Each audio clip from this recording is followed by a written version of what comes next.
겨울이 왔을 때 정형외과에 가장 많이 크게 다치시면서 오는 질환이 바로 골절입니다. 그래서 이번 시간부터 흔히 올 수 있는 골절의 형태와 치료 방법에 대해서 자세하게 설명을 좀 드리려고 합니다. 네, 안녕하세요.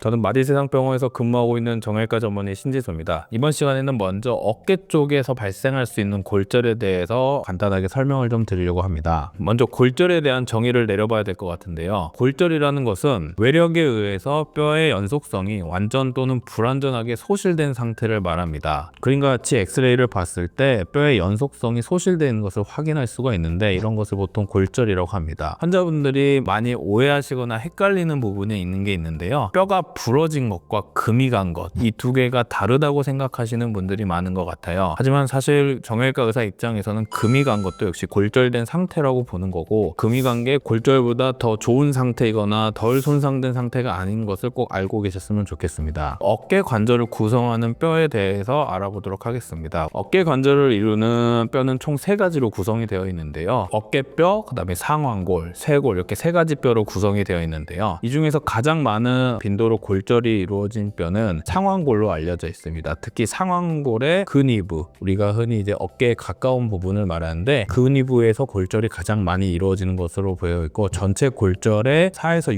6% 정도를 차지하는 것으로 알려져 있습니다. 그 다음은 쇄골에 있는 골절이고, 역시 2.5에서 4% 정도의 빈도수를 이루는 것으로 되어 있습니다. 어깨뼈 골절은 흔히 일어나는 골절은 아닌 것으로 되어 있고요. 골절 치료는 어떻게 될까요? 보통 비수술적인 방법과 수술적인 방법을 선택하게 될 텐데요. 우리가 골절을 치료하는 데 있어서 가장 중요한 조건이 크게 2가지가 있습니다. 하나는 잘 고정이 돼야 되고, 그 고정된 상태에서 시간이 지나야 합니다. 고정하는 방법은 비수술적인 방법으로는 우리가 어깨 같은 경우에는 팔걸이를 한다거나 통기부스를 한다거나 보조기 같은 걸 해볼 수가 있고요. 만약에 비수술적으로 치료하기가 어려운 상태인 경우에는 수술적인 치료를 통해서 충분한 고정력이 필요할 때가 있습니다. 이 상태에서 고정력이 충분하다면 시간이 지나면서 뼈가 붙어가는 과정들이 시작을 하게 됩니다. 뼈가 붙어가는 과정은 크게 3가지로 나타낼 수가 있는데요. 하나는 우리가 처음에 골절 상태 주변에 염증기라고 해서 골절 상태 주변의 조직들이 조금 회복하는 것이 시작되는 과정이 생기게 되고, 그 과정 이후에 복원기라고 해서 뼈가 슬슬 딱딱한 모양으로 잡아가는 모양의 단계가 진행됩니다. 그 이후에 좀 더 딱딱한 과정이 형성되는 재형성기라는 과정이 지나면서 뼈가 천천히 붙어가게 됩니다. 처음에 우리가 염증기를 통해서 주변에 출혈이 발생하고, 그 출혈이 조금씩 이제 모양을 잡아가면서 조금 연한 조직으로 뼈 주변에 형성이 되고, 그 이후에는 딱딱한 조직으로 바뀌면서 원래 모양으로 돌아가는 형태로 뼈의 치료가 진행이 되게 됩니다. 그렇다면 우리가 골절이었을 때 어떤 경우에 수술을 하게 될까요? 우리가 수술을 정하는 것은 보통 골절의 위치, 골절이 어긋난 정도, 그리고 환자분의 상태에 따라서도 수술을 결정하는 조건이 됩니다. 보통 골절의 위치는 관절, 즉 뼈가 움직일 수 있는 부분의 부위가 만약에 골절이 이루어지게 된다면 좀 더 튼튼하고 정확하게 고정을 해줘야 되기 때문에 관절 부분이 만약에 골절 부분이 있다면 수술적 치료를 하는 게 좋고요. 뼈가 부러졌는데 거의 어긋나지 않은 상태, 즉 금만 갔다거나 했을 경우에는 안정성이 좋다고 판단될 경우에는 비수술적인 치료를 해볼 수 있겠지만, 골절된 부분이 많이 어긋났고 이 부분이 어느 정도 충분하게 고정력이 필요할 경우라고 판단된 경우라면 수술적인 치료가 필요합니다. 또 나이에 따라서 몸 상태에 따라서도 결정하는 경우가 있는데요. 일반적으로 우리가 활동을 하는 나이대거나 활동이 충분한 상태에서는 아무래도 뼈가 잘 붙어야 되고 빠른 재활이 필요할 수 있기 때문에 수술적인 치료를 선택하는 경우가 많고요. 예를 들어서 몸 상태가 좋지 않아서 누워 있어야 된다거나 재활이 어려운 상태라면 수술보다는 비수술적인 치료를 통해서 뼈의 회복을 기대해 볼 수도 있습니다. 다음은 수술을 통해서 골절 치료한 환자들의 케이스를 몇 가지 소개해 드릴 건데요. 먼저 첫 번째 케이스는 16세 남자로 축구하다가 넘어지면서 어깨를 부딪히고 나서 통증이 심해져서 내원하신 분입니다. 엑스레이를 찍으면 다음과 같이 쇄골 쪽이 뭔가 모양이 이상한 걸 확인할 수가 있는데요. 완전히 뼈의 연속성이 깨지고 어긋나 있는 것을 확인할 수가 있습니다. 이럴 경우에는 관절이 많이 어긋나 있고 일반적인 비수술적인 치료로는 원래 모양을 회복하기가 어렵기 때문에 수술을 통해서 원래 모양으로 정복을 시도하고, 그 이후에 금속판과 나사를 이용해서 고정을 하게 되었고, 옆에 그림처럼 잘 고정되고 잘 정복된 모습을 확인할 수가 있습니다. 두 번째 케이스로는 또 쇄골 골절인데요. 12세 여자분으로 뛰어오던 친구한테 밀리면서 좌측 어깨 쪽으로 넘어지면서 이제 수상해서 병원에 찾은 분입니다. 보통 금속판 금속판을 대기에는 성장하는 어린이기 때문에 금속판을 대기가 어려운 상태였는데요. 그림과 같이 엑스레이 상에서 어긋나 있는 게 확인이 됐고, 이럴 경우에는 우리가 금속판을 대기보다는 뼈 안에 골수정이라고 해서 두꺼운 우리가 철사 같은 것을 박아서 또 고정을 하기도 합니다. 세 번째 케이스는 우리가 71세 여자분이시고 새벽에 침대에서 떨어지면서 팔을 짚으면서 어깨 통증을 호소하시면서 병원에 오신 분입니다. 그림과 같이 엑스레이에서 보면은 상완골의 뼈 모양이 이상한 것을 확인할 수가 있습니다. 우리가 상완골의 근위부는 나이 드신 분들 중에서 넘어지면서 손을 짚은다거나 하면서 충격이 상완골로 온전히 전해졌을 때 골절이 잘 이루어지는 것으로 되어 있고요. 특히 머리 부분이라고 했으면 가장 끝단 바로 아래 잘 부러져서 외과목이라는 이름으로 불리는 부분이 있습니다. 이런 외과목 골절이 가장 흔한 골절 중에 하나인데요. 이 환자분께서는 엑스레이 상에서 이 외과목 골절이 보이고 역시 수술적인 치료가 필요할 것 같아서 금속판과 나사를 이용해서 고정하는 치료를 시행하였습니다. 어깨에서 발생할 수 있는 골절에 대해서 몇 가지 케이스를 통해서도 설명을 드렸습니다. 슬슬 날씨가 추워지고 눈도 오고 미끄러질 수 있는 상황이 올 수 있는 이제 계절이 왔습니다. 환자분들께서 당연히 다치지 않으셔야 되겠지만 혹시라도 넘어지셔서 어깨 쪽으로 큰 충격이 와서 뭔가 움직이기 힘든 통증이 발생한다면 가까운 병원을 가서 반드시 골절 여부를 확인하시는 게 중요할 것 같고요. 골절이 만약에 발견된다면 골절의 모양과 환자분의 상태를 잘 확인을 하셔서 적절하게 수술적인 치료가 필요하다면 빠른 시간 안에 수술을 받으시는 게 치료에 좀 더 좋은 결과를 가져올 수 있기 때문에 일단 넘어지지 않는 게 중요하겠지만 다치고 통증이 심하시다면 꼭 정형외과에 방문하셔서 확인하시는 게 좋을 것 같습니다. 이번 시간에 제가 준비한 내용은 여기까지였고요. 다음 시간에는 다른 부의 골절에 대해서 또 준비해서 설명을 해드리도록 하겠습니다. 감사합니다.